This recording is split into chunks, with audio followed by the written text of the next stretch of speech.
అమరావతి 24/7 ప్రేక్షకులకి స్వాగతం. మనతో ఉన్నారు ప్రముఖ పొలిటికల్ అనలిస్ట్ కేఎస్ ప్రసాద్ గారు. సార్ నమస్కారం సార్. నమస్కారం. సార్, చంద్రబాబు నాయుడు గారి దీక్ష 36 గంటల నిరవధిక దీక్ష సక్సెస్ అయిందని చెప్పి న్యూస్ ఛానల్ మీడియా కానీ లేకపోతే ప్రజలు కానీ అనుకుంటున్నారు.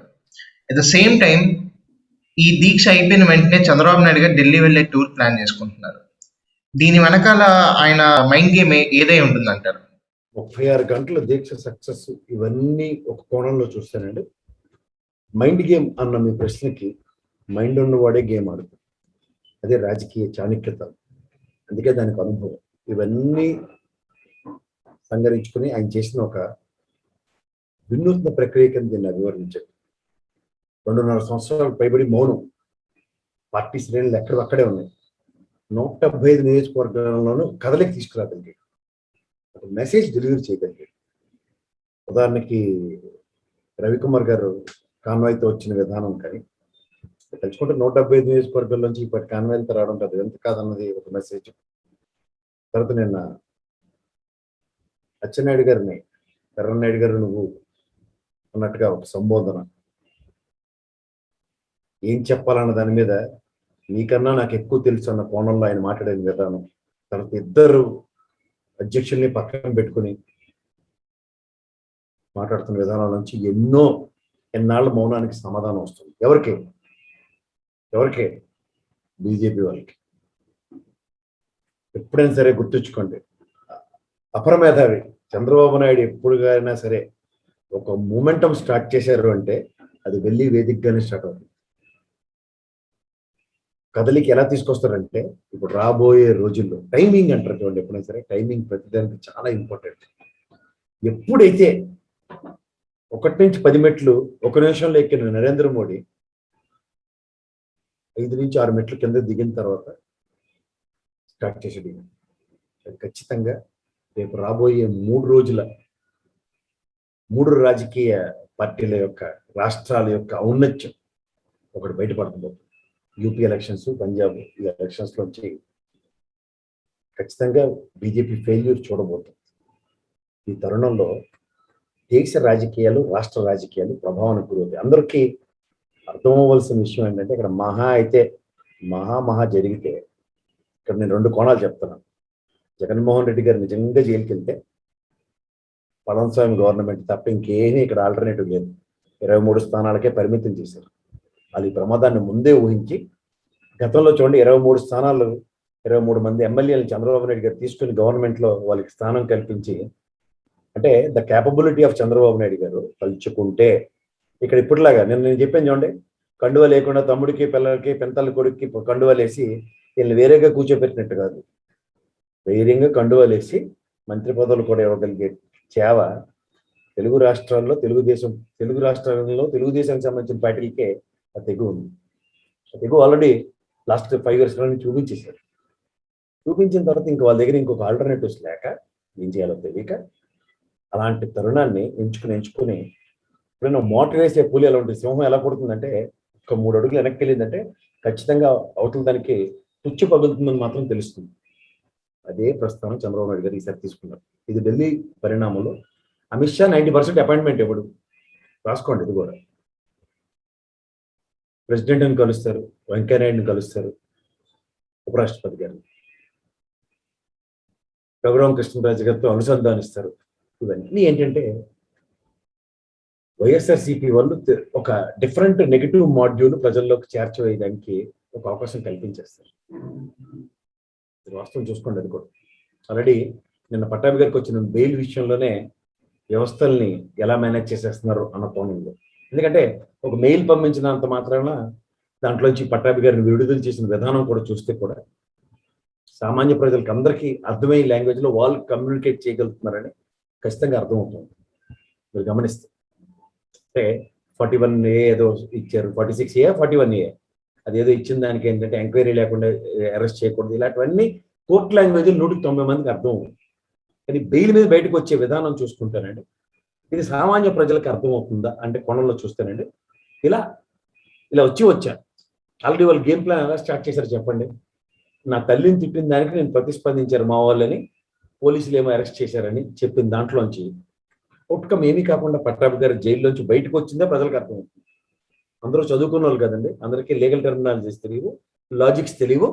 తెలుగుదేశం అంత సమాయత్తంగా బోధపరిచేసే అంత స్థాయిలో తెలుగుదేశంలో ఉన్నవాళ్ళు కూడా ఎవరు లేరు. ఈ కోణం ఒకసారి మీరు గమనించారు. సో వీటిలన్నిటికీ అందుకే ఈ ప్రమాదాలన్నీ ముందే ఊహించి చంద్రబాబు నాయుడు గారు ఈ 3 రాష్ట్రాల ప్రభావం నేషనల్ గవర్నమెంట్ మీద, ఇక్కడ పళనిస్వామి గవర్నమెంట్ మీద, ఇక్కడ పళనిస్వామి ఎవరో ఆ పళనిస్వామి గవర్నమెంట్కి వచ్చేదానికి ఒక గ్రౌండ్ రెడీ చేయడానికి ఢిల్లీ ట్రిప్ ఖచ్చితంగా ఒక వేదిక కాబోతుంది. ఇది ఎలాంటి వేదిక అవుతుందంటేనండి, ఈ దెబ్బతో ఎవరెవరో కోర్టులుగా ఉండి ఎవరి పని వాళ్ళు చేయనివ్వకుండా అడ్డు తగులుతున్న వాళ్ళందరూ ఎవడి పని వాడు చేసుకునే కార్యక్రమంలో ఉంటారు. మరి సోకాల్ కొన్ని పార్టీల వాళ్ళు ఇక్కడ కొంతమందిని డిప్లాయ్ చేసి తెలుగుదేశాన్ని పక్కదారి పట్టించడానికి, అధినాయకుడిని పక్కదారి పట్టించడానికి ఖచ్చితంగా తోడ్పాటు అవుతుంది.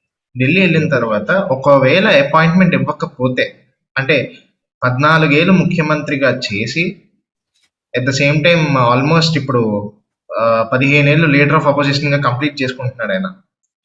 అలాంటి వ్యక్తికి, అంత హై స్టాండర్డ్ అండ్ రికార్డ్ ఉన్న వ్యక్తికి అపాయింట్మెంట్ ఇవ్వకపోతే రాష్ట్ర ప్రజలు దీన్ని ఎలా తీసుకునే అవకాశం ఉందంటారు? ఏమీ పర్లేదండి, ఏమీ పర్వాలేదు. పార్లమెంట్ సాక్షిగా ఆయన ఏం చేయాలో ఆయన బాగా తెలుసు. తర్వాత ఆయన 2020 నెంబర్ ఒకటి చాలా కలిసి వచ్చే నెంబర్ 20 అన్నది. ఈ దెబ్బకి ఉత్తరప్రదేశ్, పంజాబ్ ఇలాంటి ఎలక్షన్స్ లో కనుక దెబ్బతింటారంటే 20 ఏళ్ల పాటు బీజేపీ పార్టీకి రాజ్యసభలో ఖచ్చితంగా పునరుత్తేజం, పునరవకాశం ఉండదు. ఏ ప్రశాంత్ కిషోర్ లాంటి మాయాజాలంతోనే పార్లమెంట్ ని కైవసం చేసుకోవచ్చు, కానీ రాజ్యసభలో మళ్ళీ మేనేజ్మెంట్లు. అర్థమవుతుంది లాజిక్. అందుకని అలాంటి వినూత్నమైన బ్రహ్మాండమైన టైమింగ్ ఎంచుకున్నాడు. ఎంచుకుని 24కి శ్రేణులను సమాయత్తం చేయడానికి నిన్న ఆయన పెట్టిన 36 గంటల దీక్షతో నిద్ర లేపుకొని జగన్మోహన్ రెడ్డి గారి అవకాశం కల్పించారు. తెలుగుదేశం పార్టీ నిద్ర నటిస్తున్న చంద్రబాబు నాయుడు గారికి నిద్ర లేపినట్టుగా అనుకుంటున్నారు, కానీ ఈ నిద్ర వాడే లేపుతారు అన్న దాంట్లో ఆయన ఆల్రెడీ ఎప్పటి నుంచో మెలకుగానే ఉంది. అంచేత మీరు అన్నట్టు ఢిల్లీ వెళ్ళిన తర్వాత చంద్రబాబు నాయుడు గారి అపాయింట్మెంట్ వస్తుందా రాదా, ఇస్తారా ఎవరా అన్నది వాళ్ళ అతి కంప్రెస్డ్ మైండ్కి మాత్రమే అర్థం. వాళ్ళ అతి కంప్రెస్డ్ మైండ్ ఏంటంటే మూమెంటరీగా గెయిన్ సంపాదించుకోవడానికి అపాయింట్మెంట్ ఇవ్వకపోవచ్చు. రాబోయే రోజుల్లో తెలుగు రాష్ట్రాల నుంచి ఉండే ఎవరికైనా సరే, అది ఏ పార్టీ అయినా సరే, వైఎస్ఆర్సీపీ అయినా రీజనల్ పార్టీ, తెలుగుదేశం పార్టీ అయినా రీజనల్ పార్టీ, మీరు ఎంతమందిని కోర్టులను తయారు చేసుకుని ఏ విధంగా విషప్రయోగాలు చేసినా సరే ఖచ్చితంగా దేశ రాజకీయాలను శాసించేది తెలుగు రాష్ట్రాలే. నేను మళ్ళీ ఎందుకు చెప్తున్నానంటే ఇందులో కోణం గమనించండి. దేశ రాజకీయాలను ఎప్పుడు తెలుగు రాష్ట్రాలు శాసిస్తాయని నేను ఎప్పటి నుంచో చెప్తూ ఉంటాను మీకు. ఆల్రెడీ దేశ రాజకీయాలని శాసించడానికి కల్వకుంట్ల చంద్రశేఖరరావు గారు తెలంగాణ ముఖ్యమంత్రి స్థానంలో ఉన్న వ్యక్తి లాస్ట్ మంత్ లో 2 సార్లు ఢిల్లీ ట్రిప్పే ఆల్రెడీ శాసించే స్థాయికి ఎదిగిన తెలంగాణ రాష్ట్ర ప్రతినిధిగా నేను అభివర్ణిస్తాను. కాబట్టి రాజకీయ విశ్లేషకులు ఎవరెవరు ఏ విశ్లేషణలు చేసేస్తున్న వాళ్ళు చాలా మంది ఉన్నారు కదా, వాళ్ళందరూ ఈ కోణంలో ఆలోచించమనండి. ఒక్కసారి ఉద్రేకభరితమైన బీజేపీ పార్టీ ఎలాంటి సైలెంట్ మాడ్యూల్లోకి వెళ్ళిందో ఒకసారి గమనించమనండి. అండ్ అక్కడి నుంచి డ్రైవ్ అవుతుంది తరుణాలు. అంటే ఒకటి గుర్తుంచుకోండి, ఎప్పుడైనా సరే రాబోయే రోజుల్లో ఆవేశాలు ప్రదర్శించుకుంటున్న ఈ భావజాలాలతో కూడిన అంశాలతో ముడిపెట్టి చూస్తేనండి, రాజకీయ పార్టీలు ఒకదాంతో ఒకటి అనుసంధానించుకొని శాసించడానికి, ముఖ్యంగా రీజనల్ పార్టీల యొక్క ఔన్నత్యాలను చాటి చెప్పుకోవడానికి, ఖచ్చితంగా ఏకతాటి మీదకి రావడానికి కొన్ని వేదికలు క్రియేట్ అవుతున్నాయి హిడెన్ ఎజెండాలతో. ఎప్పుడు ముందుండే చంద్రబాబు నాయుడు గారు ఒక్క అడుగు వెనక్కి ఉన్నారు అండి. ఆ తరుణంలో వేరే వాళ్ళు ముందు పరిగెడుతున్నారు అన్న కోణంలో చూసుకోగలిగితే, ఉన్నటిదాకా ఒకరింట్లో ఒకరు పప్పాలు తినే వాళ్ళిద్దరూ ఒక్కసారి నువ్వేం చేస్తేనే అదే చేస్తాను, నువ్వు రాసిచ్చిన దాన్ని నేను పాటిస్తాను, ముఖ్యంగా నీళ్ల విషయంలో కేఆర్ఎంబి గోదావరి రివర్ బోర్డుల విషయంలో 2 రాష్ట్రాలు ఒకదాన్ని ఒకటి ఎలా అనుసంధానించుకుంటున్నాయి అన్న కోణంలో కన్నా ఒకళ్ళనొకళ్ళని అనుకరించడానికి ఎలా ప్రయత్నిస్తారన్న కోణం చూడండి. బీరాలు బేగాలు పోలిన వాళ్ళందరూ ఒక్కసారి ఎలా సైలెంట్ అవుతున్నారో చూసుకోండి. ఇలాంటి దాంట్లోంచి ఒక కోణాన్ని కనుక మీరు ఆలోచించగలిగే స్థాయి ఉంటే, మన స్థాయిల గురించి నేను మాట్లాడదలుచుకోలేదు. ఒక డిఫరెంట్ పాలిటిక్స్ అన్నది ఒక వేదిక క్రియేట్ కాబోతుంది. ఎలాంటి ఉపద్రవం చూడండి. ఈ మాదక ద్రవ్యాల విషయంలోనే ఒక్కసారి కళ్ళు మూసుకొని ఇంకొక 2 నిమిషాలు ఆలోచించండి.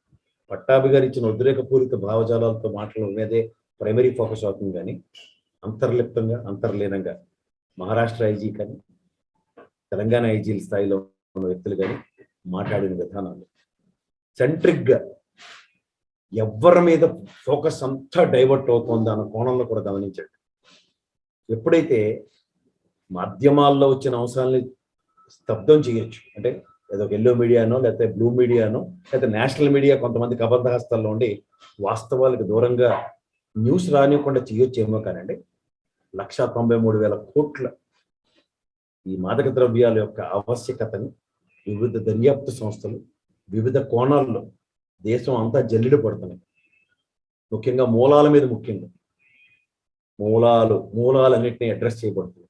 ఇలాంటి మూలాలను అడ్రస్ చేస్తున్న తరుణంలో ఉపద్రవాలు మాదక ద్రవ్యాల మీద దొరికితే కన్ఫర్మ్ అయితే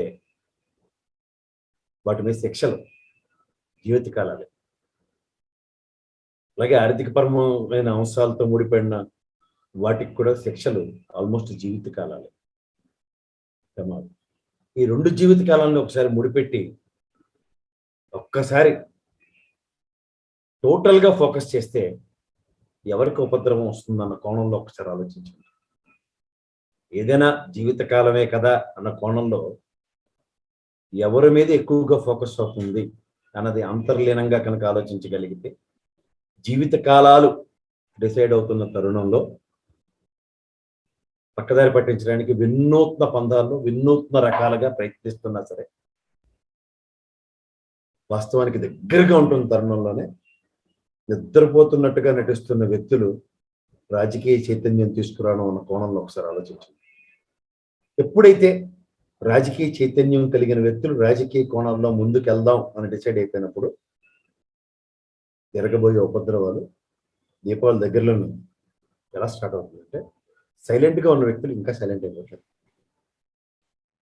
ఆల్రెడీ పక్కదారి పట్టించడానికి గత సంవత్సర కాలం నుంచి వినాయక చవితి నుంచి అనుకుంటా వ్యవస్థల్ని ప్రభావితం చేసేస్తారు, వ్యవస్థల్ని పక్కదారి పట్టించేస్తారు, వ్యవస్థలు ఎలాంటి వెసులుబాట్లు కల్పించేస్తాయి అన్న కోణాల్లో అలాంటి వినూత్న ప్రయత్నాలను ఇంక్లూడింగ్ నిన్న పట్టాభి గారికి బెయిల్ వచ్చిన విధానంతో కూడా ఎన్నో విషయాలు ముడిపెట్టి ఈ రఘురామకృష్ణరాజు అనే వ్యక్తిని కూడా మన్నెత్తి మీద ఆపాదించి, కాబట్టి మీరు గమనించండి, ఖచ్చితంగా సస్పెండ్ చేయరు, ఏమీ చేయరు. అతన్ని వాళ్ళ వ్యక్తే ఒక శక్తిగా ఆవిర్భవించేసి ఎలాంటి శక్తిగా ఆవిర్భవించేశాడు? అందరినీ పరిరక్షకుడు. పరిరక్షణ వంకాయ ఇక్కడ మీరు చూసుకోగలిగితే ఇవన్నీ నేను ఇందాక జీవితకాల శిక్షలను ఎందుకు చెప్తున్నానంటేనండి ఆర్థికపరమైన అంశాలు మాదక ద్రవ్యాల విషయంలో ఈ ఉపద్రవాన్ని అంతటినీ సెంట్రిక్గా ఒకళ్ళ మీద బ్లేమ్ నెట్టవేయాలి. నెట్టవేసిన తర్వాత అందరూ చేతులు కొడుక్కోవాలి, పని అయిపోయిందండి. ఎలా కష్టపడి వ్యవస్థలో వాటి పని చేయడానికి మీరు గమనించండి. కావాలంటే జగన్మోహన్ రెడ్డి గారిని 16 నెలలు జైల్లో పెట్టి బెయిల్ మీద వచ్చి బయట ఉండి తర్వాత ప్రతిపక్షంగా ఉంచి అధికార పక్షంలో ప్రభుత్వం ఇచ్చిన తర్వాత కూడా ఈ రోజు దాకా దర్యాప్తు సంస్థలు వాటి పనిలో అవి నిమగ్నం అయ్యే ఉన్నాయి. కేటగిరికల్గా సర్టన్ పర్సంటేజ్ ఆఫ్ అమౌంట్ 1,00,000 కోట్లు ఏవేవో అభివర్ణించినా సరే 40,000 కోట్ల పైచిలుక ఆస్తుల జప్తుతో సైతం కేటగారికల్గా దాని మీద ఎస్టాబ్లిష్ అయి ఉన్న తరుణంలో ఈ ఉపద్రవం ఉన్నది ఎప్పటికైనా వస్తుంది. ఎవరికైతే రేపు కాదు లల్లూ ప్రసాద్ గారు యాదవ్ గారు లాంటి తప్పించుకోలేకపోయారు. ఓవర్ పీరియడ్ ఆఫ్ టైం అవకాశవాద రాజకీయాలు అవతల వాళ్ళ అవకాశవాద రాజకీయాలకి చేయూతనిస్తూ కూడా సర్వైవల్ పాలిటిక్స్ చేయొచ్చు. కానీ everyday is not Sunday. So అప్పుడు ఏమవుతుందంటే అండి, ఎవరైతే అందించిన చేయిగా అభివర్ణిస్తున్నారో అందించిన చేయి కూడా ఉపద్రవాన్ని ఎలా క్రియేట్ చేయగలదన్న దాంట్లో ఒక కోణం నిర్లిప్తంగా జరుగుతుంది. దట్స్ అండర్ కరెంట్ అంటారు. ఈ అండర్ కరెంట్ విషయాలు కనుక ఒక్కసారి దగ్గరగా నిశ్చితంగా గమనించగలిగితే అర్జెంటుగా ఏం అక్కర్లేదు, అతి దగ్గరలో అందరికీ అర్థమవుతుంది. ప్రస్తుతానికి ఏమవుతుందంటేనండి, ప్రతి ఇష్యూ పక్కదారి పట్టించబడుతుంది. చూసుకోండి కావాలండి, ఏదైనా ఒక ఇష్యూ ఇక్కడ 2.5 సంవత్సరాలు బట్టి ఎన్డీఏ ప్రభుత్వం 2వ టర్మ్ దగ్గర నుంచి కొత్తగా ఏర్పడిన వైఎస్ఆర్సీపీ ప్రభుత్వం గురించి కూడా మీరు చూసుకోగలిగితే ఈ 2 సెంట్రిక్ గా మీరు గమనించండి. ఈ విషయం అనుకోగానే ఇమీడియట్ గా అది పక్కదారి పట్టించుకోండి. ప్రైమరీ ఇష్యూ ఎప్పుడైతే డైవర్ట్ అవుతోంది అంటే అంతర్లీనంగా అంతర్లిప్తంగా ఒక విషయం కిందన అలా ట్రావెల్ అవుతుందన్న విషయం గమనించండి. ఇప్పుడు ఒక అబద్ధాన్ని చెప్పిన తర్వాత ఆ అబద్ధాన్ని అబద్ధంగా మీరు ఒప్పుకోలేదు అనుకోండి, రోజు అబద్ధమే చెప్పవలసి వస్తుంది. మీకు అర్థమవుతుందా? 2.5 సంవత్సరాల్లో ఒక అబద్ధాన్ని కప్పిపుచ్చడానికి ఇంకొక అబద్ధంతోనే ఇంకొక అబద్ధంతోనే ఇంకొక అబద్ధంతోనే అలా ముందుకెళ్తుంది ప్రక్రియ. ఎన్నాళ్ళు కిందన నిజం అలా నీతో పాటు ప్రవహిస్తూనే ఉంది. ప్రతిదీ ఎవరినైతే నువ్వు నమ్ముకున్నావో ప్రతి దాంట్లోనూ పార్ట్ అండ్ పార్సల్గా వెళ్తున్నాయి. వాళ్ళకి జరుగుబాటు అంత సుఖం ఇంకోటి లేదంటారు. సామెత ఉంది. గతంలో మీరు చూడండి, ప్రత్యేక రైల్వే జోన్ వచ్చేస్తుందేమో అని చెప్పి రాజ్యసభ ఎంపీకి సురేష్ ప్రభు గారికి ఇచ్చాం మనం. ఏమైంది? రైల్వే మంత్రిగా ఉండి కూడా ఆ ప్రస్తావన లేకుండా అయిపోయింది. ఆంధ్ర రాష్ట్రానికి ఎలాంటి వివక్షలు గురవుతున్నాయో చూసుకోండి. ఇవన్నీ అనుభవజ్ఞుడైన చంద్రబాబు నాయుడు గారే గ్రహించగలిగారు. మీకు మాత్రం ఏమైంది? ఆయన ఎవరో తీసుకొచ్చారు కదా, మన నెత్తిమి పెట్టారు ఆ గుజరాతీ బ్యాచ్ని, మీరు ఎంపీ ఇచ్చారు కదా. తర్వాత పరిణామాలు, గతంలో 10,000 కోట్లకే బేరం పెట్టిన ఆ పోర్టులు చేజెట్లలో 6,000 కోట్లకే ఇవ్వాల్సి వచ్చింది. ఇంత ఎకనామిక్ క్రైసిస్ ఎదుర్కొంటున్నారు రాష్ట్రంలో కూడా. ఇవన్నీ మీకు ఏమవుతున్నాయి చూడండి. ఇవన్నీ రీల్ చేయండి, ఒకదాంతో ఒకటి ముడిపెట్టి చూడండి, ఎక్కడి నుంచి ఎక్కడికి ఉపద్రవం వస్తుంది. కోల్ మైన్స్ విషయంలో చూసుకోండి. కోల్ మైన్స్ ఎవరికి అలకేట్ చేస్తారు? గనులు లేని రాష్ట్రాలకి, పక్క రాష్ట్రాలతో అనుసంధానించింది సెంట్రల్ గవర్నమెంట్. ఓఎండీసీ నుంచి ఆంధ్ర రాష్ట్రానికి రావాల్సిన గనులు కేటాయింపులు ఏమున్నాయి? అనుభవజ్ఞుడైన జగన్మోహన్ రెడ్డి గారిని కూడా ఆ విషయంలో పక్కదారి పెట్టించుకెళ్తారు. ఓవరాల్గా ఏమవుతుంది? అట్ ద కాస్ట్ ఆఫ్ స్టేటే ఫోకస్ అవుతుంది. సో గత ప్రభుత్వానికి ఈ ప్రభుత్వానికి ఏమీ తేడా లేకుండా వాళ్ళ ప్రైమరీ ఎజెండా ఏదైతే ఉందో దాన్ని సస్టైన్ చేసుకోవడానికి అందరినీ పౌలు కింద వాడుతున్నారు. పౌలు కింద వాడకుండా ఉంటే వివక్షకి ఎలా గురవుతారు అన్న తరుణం చూసుకోగలిగితే చంద్రబాబు నాయుడు గారు 23 స్థానాలకు పరిమితమైంది. వివక్షకి ఎలా గురి చేస్తారన్న దానికి ఇది ఒక ఎగ్జాంపుల్. అక్కడి నుంచి డ్రైవింగ్ ఆస్పెక్ట్ లో కనుక చూసుకోగలిగితే గతంలో కూడా మీకు ప్రతి దానికి పక్కల బలంలో జీవీఎల్ని అండ్ వైఎస్ఆర్సీపీని ఇండైరెక్ట్ గా ఎప్పుడైతే ఆయన ఎవరు విజయసాయిరెడ్డి గారి రాజ్యసభ ఎంపీ అయిన దగ్గర నుంచి ఆంధ్ర రాష్ట్ర పరిణామాలన్నీ ఎలా మారిపోతున్నాయో చూసుకోండి, గమనించండి ఇవన్నీ అంతర్లీనంగా.